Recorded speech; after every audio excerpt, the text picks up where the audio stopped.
Hello students welcome to our channel Odia study house पिला माने आज आम आलोचना करवा तुम एजुकेशन बुक रो सेकेंड यूनिट रु मोस्ट इम्पोर्टेंट 20 एमसीक्यूज तो जोड़ा कि आपण मानकर सेकेंड क्वार्टर एग्जाम पाई बहुत बहुत गुरुत्वपूर्ण तो यही टॉपिक रे आम आलोचना करवा जोड़ा कि यूनिट 2 रे रही कौन शिक्षा मनोविज्ञान तो 20 जाक प्रश्न बहुत बहुत इम्पोर्टेंट तेणु पिला माने आरंभ रु शेष पर्यंत भिडियोटी को देखंतु कौन सी जगार स्किप न करी तेबे चलंतु कौन सब प्रश्न अच्छी आम गोटे गोटे आलोचना करवा देखंतु प्रथम प्रश्न कौन रही फास्ट क्वेश्चन रही निम्न प्रदत्त उक्ति मानक मध्यरु केउटी शिक्षा मनोविज्ञान स्वरूप अंतर्भुक्त नुहे तो कौन कहगला यही जो उक्ति गुड़िक दि जाइए शिक्षा मनोविज्ञान स्वरूप अंतर्भुक्त नुहे केउटी तो चारोटी ऑप्शन दिखाई देखंतु ए रे अछि कोन क रे अछि शिक्षा मनोविज्ञान एक प्रयोगात्मक विज्ञान खरे अछि शिक्षा मनोविज्ञान एक सकारात्मक विज्ञान गरे अछि शिक्षा मनोविज्ञान परिसंख्यान अंशविशेष एवं घरे अछि शिक्षा मनोविज्ञान एक व्यावहारिक विज्ञान तो कौटा ठीक हेबो ना कौटा तामने मनोविज्ञान स्वरूप अंतर्भुक्त नुहे मन रखिबे ऑप्शन गो जोटा कि शिक्षा मनोविज्ञान परिसंख्यान अंशविशेष एटा भूल उत्तर तो ठीक हेजिबो कोन ना शिक्षा मनोविज्ञान एक प्रयोगात्मक विज्ञान अर्थात ये कौन कहुई कौटा अंतर्भुक्त नुहे अर्थात जोटा कि ऑप्शन गो रे रही ताहा अंतर्भुक्त नुहे बाकी सब अंतर्भुक्त ठीक अच्छे एवं देखो क्वेश्चन नंबर 2 तो 2 नंबर प्रश्न रही निम्नोक्त मध्य केउटी शिक्षा मनोविज्ञान परिसरभुक्त तो एबे कौन कहगला ना शिक्षा मनोविज्ञान परिसरभुक्त कौटी तो करे कौन अच्छी ना सार्वजनीन प्राथमिक शिक्षा खरे रही जनसंख्या शिक्षा पद्धति घरे रही सांगठनिक भूमिका घरे रही मानसिक स्वास्थ्यर अध्ययन तो ताले कौटा शिक्षा मनोविज्ञान परिसरभुक्त जोड़ा कि सार्वजनीन प्राथमिक शिक्षा ये हूँ शिक्षा मनोविज्ञान परिसरभुक्त नुह खरे मध्य जनसंख्या शिक्षा पद्धति ये मध्य नुह सांगठनिक भूमिका मध्य नुह तो कौटा हम ना ऑप्शन घ जोड़ा कि मानसिक स्वास्थ्यर अध्ययन ठीक अच्छे क्वेश्चन नंबर 3 तो 3 नंबर प्रश्न कौन अच्छी देखंतु व्यक्तिर जन्म ठारू वार्धक्य पर्यंत शिक्षागत अभिज्ञता सकल शिक्षा मनोविज्ञान जना जाए तो यही उक्ति क्यों मनोविज्ञानी तो ऑप्शन कर रही स्किनर खरे क्र एवं क्र गरे डब्ल्यूजी ट्र एवं घरे पिल तो ठीक उत्तर हो ऑप्शन ख जोड़ा कि क्र ओ क्र ठीक अच्छे क्वेश्चन नंबर 4 4 नंबर प्रश्न रे कौन रही ना साइकोलॉजी शब्दर आक्षरिक अर्थ होची डैश तो साइकोलॉजी जो शब्द रही तार आक्षरिक अर्थ कौन ना ऑप्शन करे देखो कौन अच्छी ना मनर विज्ञान खरे रही आत्मार विज्ञान घरे रही आध्यात्मिक विज्ञान घरे रही शिक्षा विज्ञान तो मन रखिए पिला माने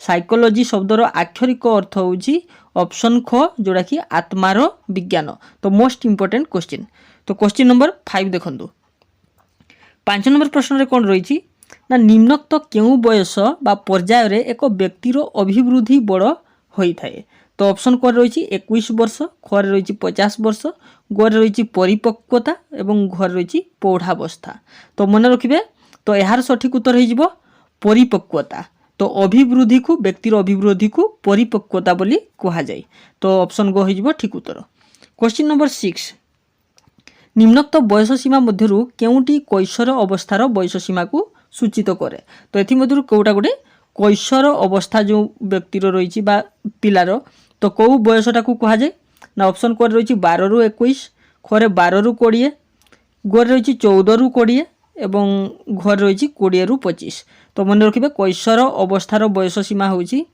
12 रु 20 वर्ष तो ऑप्शन ख हो ठीक उत्तर क्वेश्चन नंबर 7 देखो कौन रही 7 नंबर प्रश्न रही शैशवावस्थार बयस सीमा केते जोड़ा कि शैशव अवस्था कहुच्छी तो तार बयस सीमा केते कहवा ऑप्शन कर रही 0 रु 3 अर्थात जन्म रु 3 वर्ष कहुई खरे अच्छी जन्म रु 4 वर्ष घर रही 1 रु 3 वर्ष घर रही 2 रु 5 वर्ष तो कौटा शैशव अवस्था ना ये हूँ ऑप्शन क हो ठीक उत्तर जोड़ा कि जन्म रु 3 वर्ष ताकू आम शैशवावस्था बोली कहवा क्वेश्चन नंबर 8 नंबर प्रश्न रही एडेलोसेंस शब्दटी क्यों लाटिन शब्द रु आसी एडेलोसेंस जो शब्दटी रही यह क्यों शब्द रु आसी तो करे कौन रही एडेलोस केयर रही खरे रही कौन एडेलोस केयर रही घरे रही एडेलोसेंट रही घर रही एडल्ट रही। तो ठीक उत्तर कौन हो ना यार ठीक उत्तर हो जोड़ा कि ऑप्शन ख।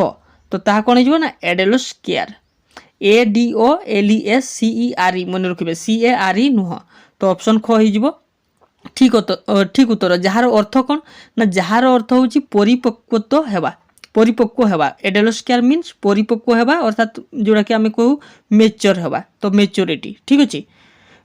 तापर देखो क्वेश्चन नंबर 9 नंबर प्रश्न कौन रही ना निम्नलिखित मध्यरु केउटी को चाप और गुरुत्वर सोपान कहा जाए। तो केउ सोपान को चाप आउ गुरुत्वर सोपान कहा जाए बाल्यावस्था शैशव अवस्था पौढ़ावस्था कैशोरावस्था कौन हो यार ठीक उत्तर ना यार ठीक उत्तर हो ऑप्शन घ जोड़ा कि कैशोरावस्था। कैशोरावस्था कौ समय कहगला ना जोड़ा कि 12 वर्ष रु 20 वर्ष बयस सीमा को ठीक अच्छे। तो ये हूँ कैशोरावस्था। क्वेश्चन नंबर 10 तो 10 नंबर कौन अच्छी देखो केउ अवस्था वृद्धिर मात्रा क्षिप्र होता है जदि कहवा वृद्धि शरीर वृद्धि तो कौ अवस्था ताहा क्षिप्र अर्थात द्रुततर होता है करे कौन अच्छी ना शैशवावस्था घरे पौढ़ावस्था घरे कैशोरावस्था एवं घरे वार्धक्य अवस्था। तो केतेबेले वृद्धिर मात्राटा द्रुततर होता है तो मन रखिए ऑप्शन क जोड़ा कि शैशवावस्था। तो शैशवावस्था वृद्धिर मात्रा क्षिप्र होता है ठीक अच्छे। क्वेश्चन नंबर 11 निम्नोक्त मध्यरु केउ उक्तिटी असत्य एथिमध्यरु असत्य अर्थात भूल उक्तिटी चिन्हाओ कौन दिखाई क दिखाई वृद्धि निरवच्छिन्न और क्रमागत पद्धति अर्थात वृद्धि सब निरवच्छिन्न और क्रमागत भाव में होता है तो ये ठीक उक्ति। खरे कौन रही ना वृद्धि सर्वदा समान भाव में घटी थाए तो ये पिला माने आगु आम देखिले कौन ना शैशवावस्था वृद्धिर मात्रा क्षिप्र होता है परे परे कमी थाए ठीक अच्छे मंथर होता है। तो एथुर आमे कौन जानले ना वृद्धि सर्वदा समान भाव में घटी न थाए तो ये हो असत्य उक्ति। बाकी ऑप्शन गुड़िक देखी दियो वृद्धि उभय गुणात्मक और परिमाणात्मक ये मध्य ठीक उक्ति। घरे कौन अच्छी ना वृद्धिर दिग साधारण रु निर्दिष्ट को गति करि थाए तो ये मध्य ठीक उक्ति। तो ताले ऑप्शन ख जोटा वृद्धि सर्वदा समान भाव में घटी थाए ये भूल उक्ति। तो केबे भी वृद्धि समान भाव में घटी न थाए ठीक अच्छे। क्वेश्चन नंबर 12 निम्नोक्त मध्यरु केउटी विकासर नियम अटे। तो विकासर नियम कोटा देखो करे कौन अच्छी ना विकास हूँ धारावाहिक तो ये हूँ ठीक उक्ति। खरे कौन अच्छी ना वंशगत प्राधान्य नहीं विकास स्थिरीकृत होता है ये मध्य ठीक। तो गोरे कौन अच्छी ना विकास एक विभेदीकरण प्रक्रिया तो ये मध्य ठीक उक्ति। तो ताले कौन हो ना उपरोक्त समस्त यही उत्तरटा ठीक हो। तो एमध्य तीनोटी जाक विकासर नियम। क्वेश्चन नंबर 13 देखो 13 गोटे मोस्ट इम्पोर्टेंट क्वेश्चन। तो ये देखो कौन दिखाई ना ठीक जोड़ीटी दर्शाओ। तो ठीक जोड़ीटी एमध्य कौटी ये चारोटी दिखाई इंद्रिय पेशिक। इंद्रिय पेशिक माने कौन पिला माने ना इंद्रिय पेशिक कहवा आम शैशवावस्था को ठीक अच्छे। तो जहाँ पियाजे जो मनोविज्ञानी रही से मानसिक अवस्था को लेकर शिशुर तो चारोटी अवस्था रे वर्णना करिसेंती। तो कौन कौन ना गोटे हूँ इंद्रिय पेशिक जोड़ा कि शैशवावस्था को बुझाए तार बयस सीमा केते ना 0 रु 2 वर्ष माने जन्म रु 2 वर्ष बयस को कहवा इंद्रिय पेशिक ठीक अच्छे। सेकेंड अच्छी प्राक प्रत्यय क्रिया तो यार बयस सीमा केते ना 2 रु 7 वर्ष ठीक अच्छे। तो या आम आउ कौन ना माने दे था जहाँ पे आज या अन्य क्यों ना नामित करते ना ये जमती शैशव अवस्था या से कहले ये हूँ आद्य बाल्यावस्था। तो मोस्ट इम्पोर्टेंट पिला माने तो मन रखिए जो आद्य बाल्यावस्था जदि कह केते वर्ष बयस ना 2 रु 7 वर्ष बयस ठीक अच्छे। ताकू अन्य ना कौन देते प्राक प्रत्यय क्रिया मध्य।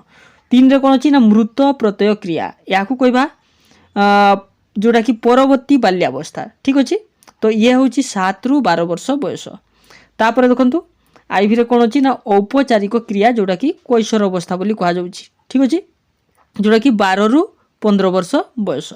तो ताले क्वेश्चन कौन अच्छी ना एमध्य ठीक जोड़ीटी दर्शाओ। तो कौन कौन अच्छी ऑप्शन करे देखो ACBD अर्थात आईटा ए हेबो तापर 2 आईटा सी हेबो 3 आईटा कौन अच्छी ना बी हेबो एवं आईवीटा डी हेबो किंतु एठी हमर ठीक कोटा हेबो ना आईटा ए हेबो 2 आईटा बी हेबो 3 आईटा सी हेबो एवं आईवीटा डी हेबो। तो ताले ऑप्शन गो जोटा रही A B C D पूरा ठीक अच्छे ठीक अच्छे। तो ये हो ठीक उत्तर। तो पिला माने ये मोस्ट इंपोर्टेंट क्वेश्चन, एथिरु बहुत गुड़िए क्वेश्चन रही। तो ये गोटे क्वेश्चन नहीं, तेणु मैंने तेणु पिला माने यहाँ भल भाव मन रखिदेवे। ठीक अच्छे। एबे क्वेश्चन नंबर देखो 14। तो 14 नंबर प्रश्न रे कौन रही ना पियाजेंको मतानुसार एबे कहगला पियाजेंको मतानुसार मानसिक विकास केतोटी स्तर दे होई थाए।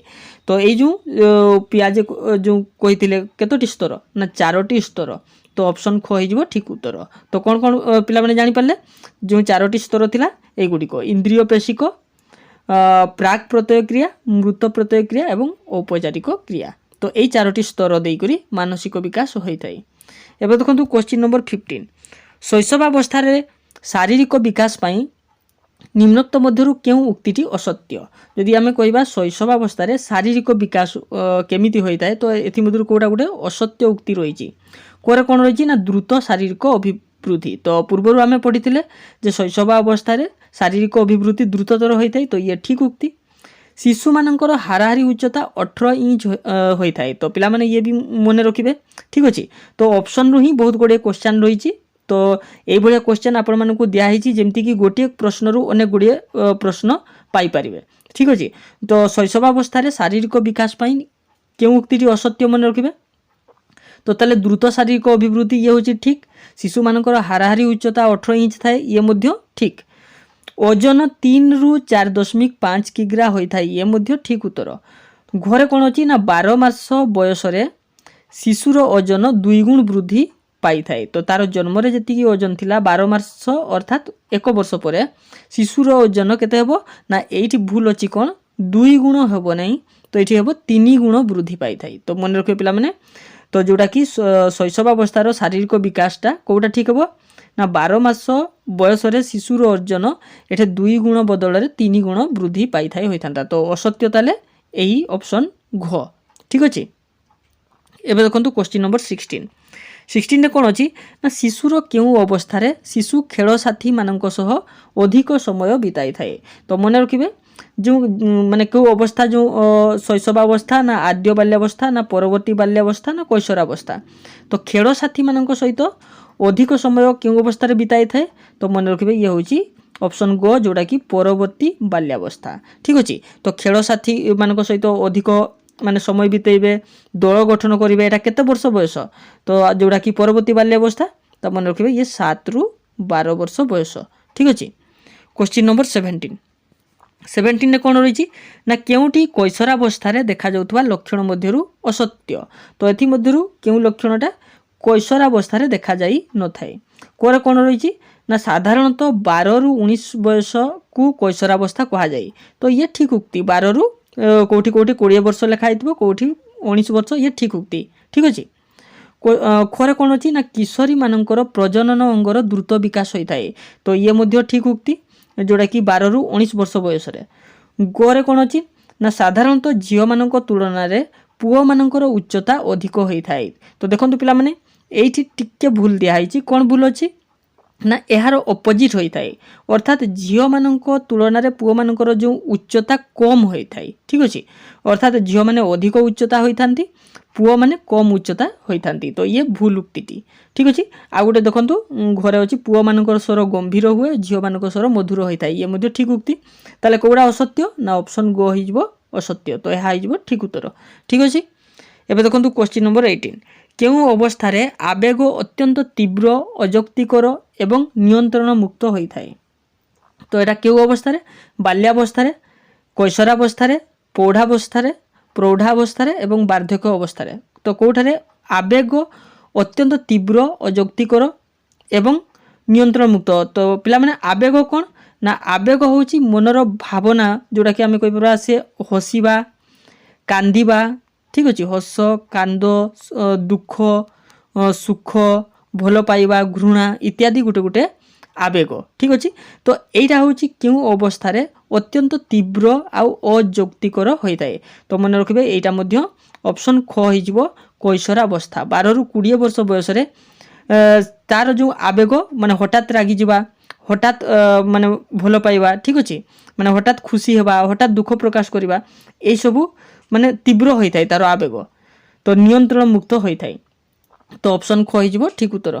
एबे देखो क्वेश्चन नंबर 19 शिशु तार खेल साथी और दल गठन करे यह क्यों विकासर अंतर्भुक्त। तो पूर्व आम पढ़ले जोटा कि परवर्ती बाल्यावस्था देखा जाए शिशु कौन करे ना तार दल गठन करे खेल साथी सहित खेल साथी और दल गठन करता क्यों विकासर अंतर्भुक्त। ये शारीरिक विकास हो कि तो ये शारीरिक विकास नुह ये सामाजिक विकास। तो हाँ ये शिशु मान सहित तार साथी मान सहित मिसी थाए तेणु यह हूँ सामाजिक विकास। ये आवेगिक विकास भी हेब नहीं कि मानसिक विकास भी हेब नहीं। तो यार ठीक उत्तर कौन हो ना ऑप्शन ख। क्वेश्चन नंबर 20 देखो 20 कौन अच्छी ना निम्नोक्त मध्यरु क्यों आवेगटी अलगा एमध्य कौटा अलगा कह घरे अच्छी प्रेम घरे स्नेह घरे भल पाइबा घरे घृणा। तो ये क्लीयरली जना पड़ुची ऑप्शन घ हो ठीक उत्तर ये हूँ घृणा। तो ये गोटे नेगेटिव आवेग जोटा कहवा ठीक अच्छे। तो जोटा कि आमर विजुक्तात्मक आवेग आउ बाकी सबू आमर जो पॉजिटिव ठीक अच्छे। तो ये थिला पिला माने 20टी मोस्ट इंपोर्टेंट एमसीक्यू जोटा कि यूनिट 2 रो। तो बहुत बहुत इंपोर्टेंट क्वेश्चन परीक्षा रे निहाती देखा पाइबे। आम आग को यही भाव में अन्य चैप्टर गुड़िकर इंपोर्टेंट एमसीक्यू एवं लॉन्ग क्वेश्चन नहीं आसबू। तेणु पिला माने आम चैनल निहाती भाव में जोड़ी हुई रुहतु। आ जो पिला माने नुआ आसी चैनल को सब्सक्राइब करने सहित पाखरे थिबा बेल आइकन को प्रेस करी नोटिफिकेशन को ऑल रे सेट करदे जहाँफल आमर प्रत्येक वीडियो अपलोड होगा संगे संगे आपण मैंने सर्वप्रथमे पाइपर। तेज आज एति पुणी देखा आमर नेक्स्ट वीडियो रे। धन्यवाद।